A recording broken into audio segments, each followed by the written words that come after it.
Hello guys, welcome back to our channel Kurighar vlogs. আবার চলে এসেছি নতুন একটা গল্পের সাথে। এই যে বরমশাই আজকে উপোস করেছে, কারণ আজকে আমাদের বাড়ির সত্যনারায়ণ পুজো। আমিও করেছি, ও করছে বলে আমি করলাম। ভেবেছিলাম করবো না, কারণ শরীরটা খারাপ ছিল একটু। তারপর দেখছি না, শরীরটা ঠিকঠাকই আছে, উপোস করাই যায়। এই যে বোনকে হাই করতে বললাম, ও প্রথমে বুঝতে পারিনি, তারপর হাই করলো। আর এখন মামি আমাদের উঠোনে গোবর দিচ্ছে ভালো করে। তার মধ্যে আমরা দুজনে বেরিয়ে পড়েছি হোলির যে সাদা টি শার্ট হয় না, সেটা কেনার জন্য। হাটে চলে এসেছি, এসে দেখছি বাজার তো খোলা, কিন্তু জামা কাপড়ের দোকানগুলো বন্ধ। একটা দোকান দেখলাম, অনেক দাম বললো, আর একটা দোকানে দেখতে তো পেলাম, কিন্তু এই যে জামাটা আমাদের গায়ে হবে না, একটাই সাইজ রয়েছে। তাই জন্য না কিনে চলে এসেছি বাড়িতে। এসে স্নান টান করে পুজোর যোগাযান্তি করা দুজনে মিলে শুরু করে দিয়েছি। বড়মশাই তুলসী মঞ্জপটা ওপরে ছাউনি দেবে, আমি বটি নিয়ে দড়ি কাটছিলাম। হ্যাঁ, তার মধ্যে আলতাও পরেছি। আলতা না পরলে বউ বউ বলে মানায়, বটিটা নিয়ে এই কাজটাই করছিলাম। তুলসী মঞ্জপটা পুরো ঢাকা দিতে হবে, বামন ঠাকুর আগেই বলে দিয়েছে। বিছানার চাদরটা একদম নতুন। দুজনে মিলে আমরা মোটামুটি কাজটা ঠিকঠাক করেই ফেলেছি। দেখো তো কেমন হয়েছে, ঠিকঠাক না? অ্যাকচুয়ালি ওখানে আম গাছের বোলগুলো বড় ডিস্টার্ব করছিল। আমার মাথায় তো আমের বোল ভর্তি হয়ে গেছে।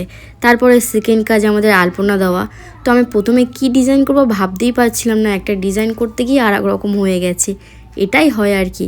আর এই যে আমার বড়দি আর বড়দির পুচকে মেয়ে, বড় মেয়েটা আসেনি, ওর পরীক্ষা আছে স্কুলে। কতদিন পর দিদি এসছে, তাও বলছে চলে যাবে, থাকবে না। না থাকলে হয় বলো তো, ভালো লাগে? আমরা সবাই মিলে একসাথে মজা আনন্দ করবো। বক বক করতে করতে আমার আলপনা দেওয়া কমপ্লিট, আর এদিকে বড়মশাই আলপনা দিচ্ছে, দেখো কত সুন্দর করে। আমার একটুখানি বাকি আছে, তারপরে দুজন মিলে পুরোটা কমপ্লিট করে নেব। দুজনে মিলে করলে সুন্দর হয় জিনিসটা, দুরকম আইডিয়াতে হয়, তাই না? এদিকে পুচকে বদ্দির সাথে হেল্প করছে থালা বাসন মাজার জন্য। আর এ তো কি করবে বুঝতেই পারছি না, এর সাথে খেলতে যা ভালো লাগে। আর এদিকে বলতে বলতে আমাদের পুরো আলপনা দেওয়া কমপ্লিট। দেখো কেমন হয়েছে দুজনের আইডিয়াতে। একটা বড়মশাই দিয়েছে, একটা আমি দিয়েছি, আর নিচেও করেছি। দেখো বড়মশাই পদ্ম ফুলটা এঁকেছে, আর সাইডেরটা আমি করেছি। ভালো হয়েছে না? আমার তো বেশ দারুণ লেগেছে। এই যে 5টা বাজে, বামন ঠাকুর আসবে 6:30টায়। বড়মশাই বলছে কি করবে, একটু রেস্ট নিয়ে, এখন ফল কাটলেও কালো হয়ে যাবে। তার মধ্যে আমি হয়ে গেছি রেডি। দেখো তো আমাকে কেমন লাগছে, একদম পারফেক্ট বউ বউ বলে মনে হচ্ছে কি না। সাদা লাল পেড়ে শাড়ি, সিঁদুর। টিপটা পরলে না আমাকে ঠিক মানায় না, সেই জন্য আমি টিপটা পরে নিই। বামন ঠাকুর এলে পুজোয় বসবো, এখন এইভাবেই সেজেগুজে একটু ঘুরে বেড়াই, সেটাই বলছিলাম। তো দিদি বললো একটু বাগান দেখতে যাবো। আমি বললাম চলো, অনেকদিন পরে এসছে। এটা আমার বান্ধবী, যে খুব লজ্জা পাচ্ছিল, স্কুলবেলার বান্ধবী। এখন আমরা বাগানে এসে দেখছিলাম কোথায় কি হয়েছে না হয়েছে। একটুখানি ঘুরে ঘাড়ে এখন বাড়ি দিকে যাচ্ছি, কারণ খুব তাড়াতাড়ি যেন অন্ধকার হয়ে যাচ্ছে, পুজোর জোগাড়ও আবার করতে হবে। বাগান থেকে এসে হাত পা ধুয়েই তিনজনে মিলে বসে পড়েছি পুজোর জোগাড়ে। কি করব প্রথমে বুঝতেই পারছিলাম না। সামনে পদ্মফুলটা খোলা ছিল, সেটাই আর কি খুলে রাখছিলাম। এক একটা করে জোগাড় করতে হবে। মালা ফুল ঘাঁটতেও তো বেশ ভালো লাগে। কত মালা এনেছে মা। এখানে পুচকের সাথে বড়মশাই খেলা করছে। তুমি কি খাচ্ছ পুচকু? কি খাচ্ছ?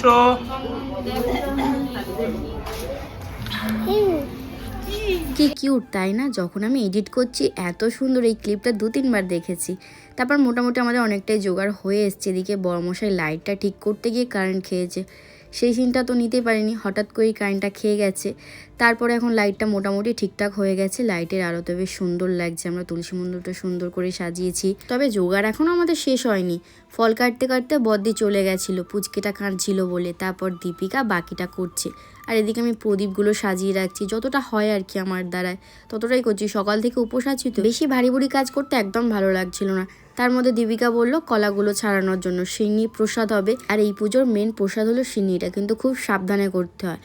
সাইড ঘুরে কথা বলছিলাম কেন, এই যে আমার বান্ধবী এসছে অনেক দূর থেকে, অনেক আগে আসার কথা, অনেক দেরি করে ফেলেছে। অবশ্য সিন্নিটা আমি গুলবো না, গুলবে আমার বান্ধবী, কারণ ওর দীক্ষা নেওয়া আছে, আমার তো দীক্ষা নেওয়া নেই। আমি শুধু কলাগুলো ছাড়িয়ে দিয়েছিলাম। এদিকে বর্মশাইকে বলেছি ধুনুচিটা গোছাতে, ও ধুনুচি গোছাচ্ছে। আর আমি বলছিলাম আমার বান্ধবী সব জোগাড় করে দিয়েছি। ওই যে সঙ্গীতা হাত দিয়ে দেখাচ্ছে, আমি নয় ও। এই যে এখানে এই মালাগুলো, এইগুলো নাকি করবী ফুলের মালা। দোকানদার আমাদের এইভাবে বোকা বানিয়ে এতগুলো মালা চাপিয়ে দিয়েছে। মাকে অনেকবার বললাম এটা করবী ফুলের মালা নয়, নেটে সার্চ করে। তাও বললো থাক, ঠাকুরকে সুন্দর করে সাজিয়ে দে। আমি তো পুজোয় বসার জন্য রেডি, কারণ বামনমশাই চলে এসছে। আর এদিকে বড়মশাই দেখো ধুতি পরেছে। আর এই গেঞ্জিটা আমাদের হরিসভা থেকে দিয়েছে শোভাযাত্রার জন্য। তবে ও তো কাল শোভাযাত্রায় যেতে পারবে না, কারণ ওর বিয়ে বাড়ির কাজ আছে। আমি যাব, আর তোমাদেরকেও দেখাবো কেমন হয় আমাদের শোভাযাত্রায়। বকবক করতে করতে দেরি হচ্ছে, দুজনকে পুজোয় বসতে হবে। বড়মশাই গেঞ্জি ধুতি পরেছে, আর আমি সাদা লাল পেরে শাড়ি পরেছি। দুজনকে কেমন লাগছে তোমাদের কিন্তু অবশ্যই কমেন্ট করে জানাতে হবে, নাহলে বুঝবো আমাদেরকে ভালো লাগছে না। এদিকে বামনমশাই এসেই কিন্তু তার কাজ শুরু করে দিয়েছে, আর এত মজার মজার কথা বলে না, সবাই হেসে নাটাপাটা। দীপিকা হাসি তো থামাতেই পারছে না, আর বাকিরাও মুচকে মুচকে হাসছে, আর মামি তো বক বক করতেই থাকে জানো। এদিকে দীপিকা বলল চল তোকে তিলক টেনে দিই। আমি বললাম হ্যাঁ, হরির পুজোয় তিলক না টানলে হয়। দীপিকা দেখছি খুব মন দিয়ে সুন্দর করে তিলক টানছে। অ্যাকচুয়ালি ওর কাছে গোপু আছে, আমি বলেছিলাম গোপালটাকে নিয়ে আসতে, নিয়ে আসলো না। এখন তো অনেক রাত হয়ে গেছে, হরিনামতলায় হয়তো যাওয়া হবে না, তবে আজকে রাসলীলা রাত্রিবেলা যাবো হরিনামতলায়, তখন তোমাদের গোপালকে দেখাবো। বলতে বলতে দেখো তিলকটা খুব সুন্দরভাবে টেনেছে, আমার তো বেশ দারুণ লেগেছে। আমার বলছে কপালে লাল টিপ নেই, বলে লাল টিপ না দিলে মানায় না। অ্যাকচুয়ালি আমাকে লাল টিপ পরলে মানায় না, কেমন একটা লাগে, সেই জন্য আমি পরি না, বড়মশাই বারণ করে। বান্ধবী আমার লাল টিপ পরিয়ে দিল সুন্দর করে, তবে তিলকের সাথে লাল টিপটা বেশ সুন্দর যাচ্ছে। এদিকে এই যে 5টা সুন্দর করে পান সাজানো রয়েছে, এইগুলো ঠাকুরের মধ্যেই পড়ে, আমি জানি না এটাকে ঠিক কি বলে, তবে যাই হোক সুন্দর করে সাজিয়েছি, যতটা পেয়েছি সুন্দর করে সাজিয়েছি। এদিকে বড়মশাই বলছে আমাকেও তিলক টেনে দিতে হবে, বড়মশাইয়ের তিলকটা একটু ব্যাঁকা ব্যাঁকা হচ্ছিল, সেই জন্য কান্নাকাটি করছে হিংসুটে। আমার ভালো হয়েছে বলেও হিংসা করছিল। এইবার দেখো পুরো সাজানোর পর কত সুন্দর লাগছে, দারুণ হয়েছে না? যদিও এটা বামন ঠাকুরের আইডিয়া বেশিরভাগটাই, আমি শুধু হেল্প করেছিলাম। এবার আমাদের পুজোয় বসতে হবে, সেই জন্য আমরা নিতে এসেছিলাম হুকুমার আশীর্বাদ। এই যে প্রথমে ঠাম্মার কাছ থেকে নিয়ে বড় পিসি, সেজো পিসি বা সানো পিসি হবে, 5টা পিসি জানি না, তবে আমি ইন্দু পিসি বলেই ডাকি। ইন্দু পিসির কাছ দিয়ে আশীর্বাদ নিলাম, এবার মার কাছে যেতে হবে। তার আগে বড় পিসি জিজ্ঞাসা করছিল তোরা উপোস করেছিস? আমি বলি হ্যাঁ, মার শরীরটা খারাপ তো, তাই আমরা দুজনে উপোস করেছি। বড় পিসি বলল ভালো ভালো করে পুজো করো মন দিয়ে। আমার বড় পিসি কিন্তু হরির খুব ভক্ত, খুব নিয়ম কানুন মানে। এখন মার কাছে চলে এসেছি আশীর্বাদ নিতে, তারপরে বাবার কাছ থেকেও আশীর্বাদ নিয়ে নিয়েছি। আমরা দুজন পূজায় বসতেই যাবো, ঠাকুরমশাই বলল স্বামীকে আগে প্রণাম করতে হয়। যেই বললো বরমশাই আগেই পা বাড়িয়ে দিয়েছে, ওকে প্রণাম করছে, আর ও এত খুশি হয়েছে কি বলি। যাই হোক তারপরে আমরা দুজনে মিলে হাত মুখ ধুয়ে এসে পুজোয় বসে পড়েছি। বামনমশাই প্রথমেই যে কাজটা করে জল দিয়ে 3বার ওং নমঃ বিষ্ণু বলে মুখে জলটা দিয়ে জলটা ফেলে দিতে হয়, আবার হাত ধুতে হয়। আমি তো প্রথমেই ভুল করলাম, উল্টো দিকে করছিলাম, আমার বামনমশাই বলে দিল। তারপর আবার ঠিক দিকে করলাম, আবার বাঁ দিকে জল ফেলার কথা আমি ডান দিকে ফেলেছি। এই যে ভুলগুলো হয়েছিল না, আমার খুব খারাপ লাগছিল। তারপর দুজনে মিলে ঘুমটা দিয়ে সুন্দর করে পুজো বসেছি। প্রথমে তো পুজো করতে বসেছি, আর বাইরে দিয়ে এও কথা বলছে, ওদের কথাগুলো যেন কানে বেশি আসছিল। তারপর মন শান্ত করে সুন্দরভাবে দুজনে পুজো করছিলাম, আর বাকিরা মন দিয়ে পুজো দেখছে। আমি তো পরে দেখলাম ওরা কি করছিল না করছিল, কারণ চোখ তো বন্ধ ছিল। চোখ বন্ধ করলে অনেক কিছু মাথার মধ্যে ঘোরে, তবে মনটা ঠিক করে পুজোতে দিলে না অনেক ভালো লাগে, শান্তি লাগে। সারাদিন উপোস করার পর যখন পুজোয় বসেছি না, একটা আলাদাই শান্তি, মনেই হয়নি সারাদিন উপোস করে আছি। অন্যান্য পুজোর সংকল্প থেকে এই পুজোর সংকল্পটা একটু কঠিন মনে হলো আমার, কেন জানি না। এই পুজোর একটু অন্যরকমই নিয়ম। এদিকে এই পুজোর সময় কোনো কথাও বলতে নেই, একদম চুপচাপ ছিলাম, শুধু মাঝে মাঝে বামন মশাইয়ের কথা শুনে হাসছিলাম। আর হাসির কারণও আছে, আমাকে আমার নাম গোত্র বলতে বললো, বাপের বাড়ি নাম গোত্র ছেড়ে বড়মশাইয়ের টাইটেল গোত্র সেটাই বললাম, নিজের থেকেই বললাম, সেই জন্য সবাই খুশি হয়েছে, আমিও খুশি হয়েছি। কারণ প্রথমবার এই সঠিক বলাটা একটু চাপের নয়, সবাই তো ভুলে যায়, বাট আমার মনে থাকে, কেন জানি না, ওর সব কিছু আমার নিজের বলে মনে হয়। তারপর এখানে যে এই নিয়মটা চলছিল, এতগুলো নিয়ম একটার পর একটা একটার পর একটা, এখানে তো আমার গুলিয়ে গেছে। এই যে আমি খুলিটা উল্টো করে দিলাম, তারপরে চালগুলো নিয়ে দেওয়ার কথা ছিল আমার খুলিতে, কিন্তু আমি বড়মশাইয়ের খুলিতে দিচ্ছিলাম, সেই জন্য বামন ঠাকুর একটু বকা দিয়ে দিল, বকলো, আর আমি হাসছি, পাগল নয় তো কি বলো তো। তারপরে প্রণাম করে আমাদের পুজো সম্পূর্ণ হলো। অনেকক্ষণ, প্রায় 1 ঘন্টা ধরে বসে সংকল্প করলাম। এরপর বামন মশাই অনেক পুজো আচ্চা করছিল, তখন আমরা রেস্ট করছিলাম। তারপরে আরতি করার সময় আমাদের ডাকলো, আমি শাঁখ বাজাচ্ছিলাম, বড়মশাই ঝাই বাজাচ্ছিল। আরতি শেষ হতে না হতেই শুরু হয়ে গেল হোমযজ্ঞ। এটাও কিন্তু পুজোর একটা মেন পার্ট, এইটা বসে সহ্য করা অনেকটা কঠিন। এই যে আগুনটা এত গায়ে ঝলকানি দেয়, তবে শীতকালে অবশ্য আরামই হয়, কারণ ঠান্ডা ঠান্ডার মধ্যে গরম ভালোই লাগে। আমি তো ভেবেছিলাম বড়মশাই ওখানে বসে থাকতে পারবো না, বাট শেষ পর্যন্ত বসেছিল। হোমের শেষে বামন মশাই আমাদের দুজনকে ডাকে, বড়মশাইকে বললো পা ধরতে, আর আমাকে বললো ছুঁয়ে থাকতে। বামন মশাইয়ের হাতে অনেক কিছুই আছে, সেগুলো একটা মন্ত্র বললো, তারপর আমাদের নাম গোত্র বলে ওটা দিয়ে দিল আগুনে। তারপরে আমাদের হোম হলো সম্পূর্ণ। না এখনো সম্পূর্ণ হয়নি, আমাদের কাজ সবে সম্পূর্ণ হচ্ছে, এখনো দেখছি হোম হচ্ছে। এদিকে দেখছি দিদি রেডি হয়ে গেছে চলে যাবে বলে। আমি বললাম আর একটু বাকি আছে পুজো, 15 মিনিট মতো অপেক্ষা করে যা। বলছে না আর সময় নেই বলে চলে গেল।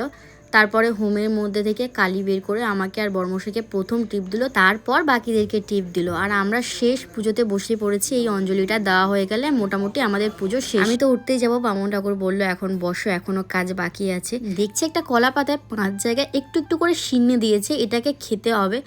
ভালো কথা, তবে একটা নিয়ম আছে। এই যে বামুন মশাই দেখাচ্ছে হাঁটু গেড়ে পিছনে হাত দিয়ে এইভাবে খেতে হবে। বামুন ঠাকুর বললো তুমি এটা ঘরে গিয়েও খেতে পারো বা চেয়ারে রেখে হাঁটু গেড়ে খেতে পারো। বড়মশাই বললো না না, ঘরে যাওয়ার দরকার নেই, এখানে এটা আরামসেই খেয়ে নিতে পারবো। আর ওর কাছে এটা খুব ইজি, ও তো খেয়ে নিল। কিন্তু আমি ভয় পাচ্ছিলাম যে আমি কি করে খাবো, কারণ আমার পক্ষে এটা একটু টাফ। আমার শরীরটা একটু ভারী, মোটু সোটু হয়ে গেছি তো এখানে বামুন ঠাকুরের হাত দিয়ে গার্ড দিচ্ছে যদি আঁচলটা পড়ে যায়, সেই জন্য। তো আমি ফাইনালি ভয়ে ভয়ে ঠিক খেতে পেরেছি। তবে আরেকটু হলেই হুমড়ি খেয়ে পড়ে যেতাম, এটা তো আমার মন বলছিল, বাট হয়নি এরকম কিছু। খাওয়ার পরে প্রণাম করলাম। ঠাকুরমশাই বললো ওটা পুকুরে ফেলে দিয়ে আসতে। আমরা পুকুরে ফেলতে গিয়েছি, এসে দেখছি হরিণোট হয়ে গেছে। আর ভিডিওতে দেখলাম যে খুব আনন্দের সাথে সবাই খুব সুন্দরভাবে হরিণোটের বাতাসা ঘুরিয়েছে। ইস, আমি যদি থাকতাম কি ভালোই না হতো। ফোন আমি বান্ধবীর হাতে দিয়ে চলে গেছি, ও বেশ ওর কাজটা করে রেখেছে। বাহ, এরকম বান্ধবী তো চাই লাইফে। আর এখানে দেখছি মুন্নিদি কত বাতাসা ঘুরিয়েছে। সব থেকে বড় কথা কি জানো, সবাই যখন হাসি খুশি থাকে তখন দেখতে বেশ সবাইকে দারুণ লাগে। আমাদের পুজো শেষ হতে না হতেই বামনমশাই বললো আমার ফল জামা কাপড়গুলো তুলে দিতে। তো বরমশাই তাড়াতাড়ি করে সেগুলো তুলছিল, আমিও হেল্প করছিলাম। এখানে দেখছি 5টা ফলের জায়গায় 7টা ফল। কি করে হয়? বামনমশাই বলছে 5টা ফল দেওয়ার কথা, তারপর আমি 5টা ফল দিয়েছি আর 2টো কুল তুলে নিয়েছি। আর কুল 2টো পিচকে বোনকে দিয়ে দিয়েছিলাম। এদিকে ডাবের জলটা কি হবে, সিন্নিতে ঢেলে দিয়েছে। সিন্নিটা খুব গাঢ় হয়ে গেছিলো, ডাবের জল দিতে মোটামুটি ঠিকঠাক হয়ে গেছে। এদিকে দিদি আর মুন্নিদি মিলে প্রসাদ তুলেছে সবাইকে দেওয়ার জন্য। যে মেন জোগাড় করেছে সেই হাওয়া, তার বাড়িতে একটা দাদু এসছে, সে চলে গেছে। এখন দিদিরাই সব করছে। আমি তো মোটামুটি সকাল থেকে অনেক খাটাখাটুনি করেছি, আর ভালো লাগছে না। বান্ধবীর এদিকে ঘুম পেয়েছে, বললাম চলো আগে বান্ধবীকে প্রসাদ দিই। সবাই মিলে গল্প করতে করতে প্রসাদটা খেয়ে নিয়েছি। তারপরে বরমশাই বলছে আমার আরও খিদে পাচ্ছে, লুচি আলুর দম খাবো। আমি ঘরে বসেছিলাম, নিজেই লুচি আলুর দম তুলে খেয়ে নিয়েছি। আমার জন্য আনিনি, আমি বলেছিলাম পরে খাবো। তারপর আমি গিয়ে আবার লুচি এনে দিলাম। সবাই মিলে খাওয়া দাওয়া করলাম। করার পরে আমরা এখন হরিনামতলায় চলে এসেছি। এখন ওই 10:30 মতন বাজে। বরমশাই ড্রেসটা চেঞ্জ করেছে, আমি করিনি।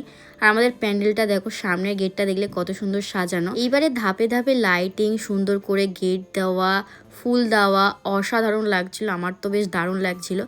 আমি এই প্রথমবার মনে হয় সামনের গেট দিয়ে যাচ্ছি। আগের দুদিন আমি একদিন শরীর খারাপের জন্য আসতে পারিনি, দ্বিতীয় দিন এসেছিলাম, একটুখানি গান শুনিয়ে চলে গেছি। তাও আমাদের ওই সরু রাস্তা দিয়ে এসেছিলাম।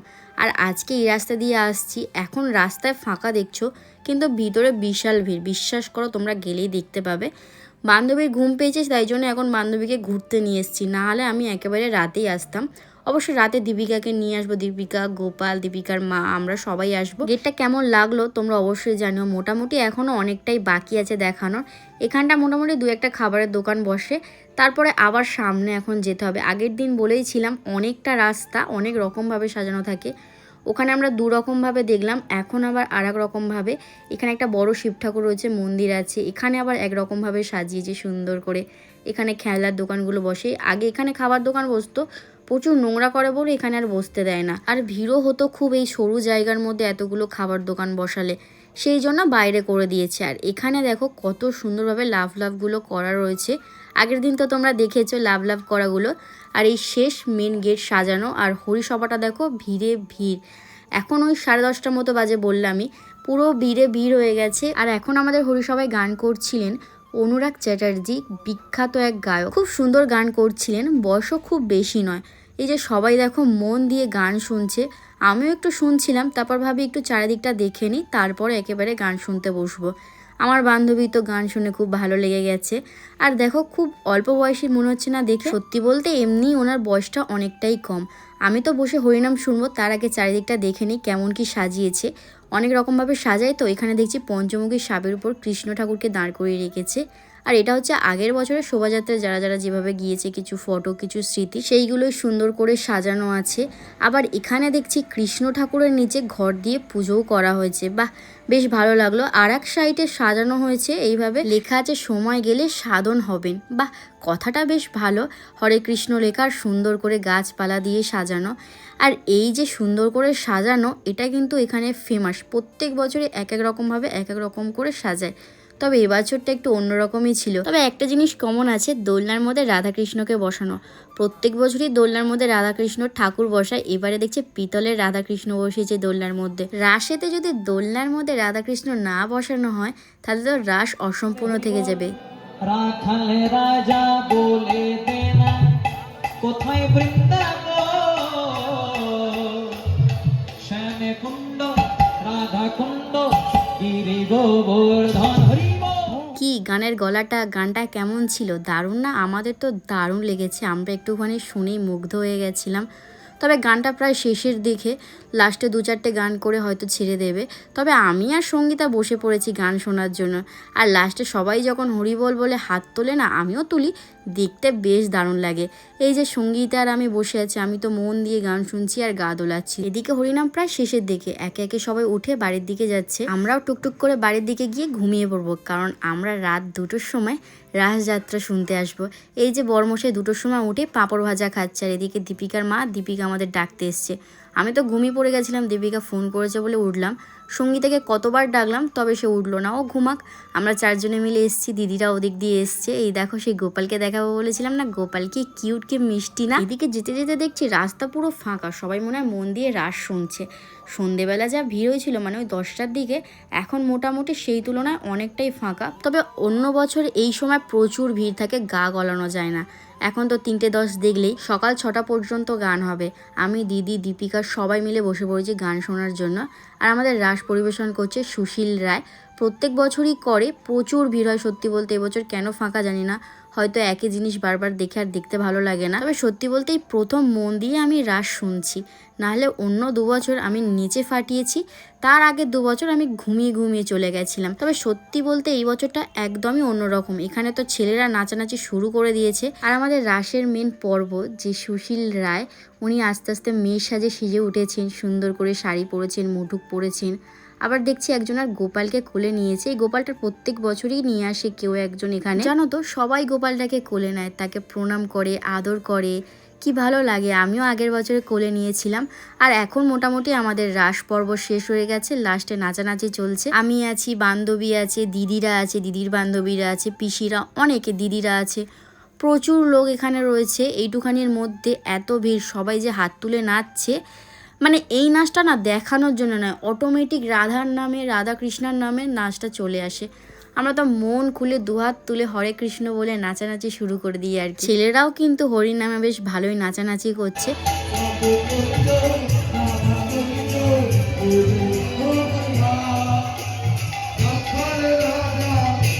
সব কিছু ঠিকঠাকই ছিল, শুধু একটা জিনিসই ভালো লাগছিল না, সেটা হচ্ছিল আমার বরমশাই মন খারাপ করেছিল।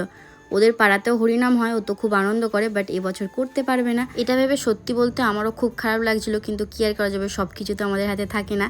আর হোলি কিন্তু পড়ে গেছে, আমাদের 2টো বাচ্চা এসে রং মাখিয়ে দিয়েছে। বাড়ি গিয়ে একটা জোরের ঘুম দেবো। তোমাদের ভিডিওটা ভালো লাগলে লাইক, কমেন্ট, শেয়ার, সাবস্ক্রাইব করে দিও। টাটা।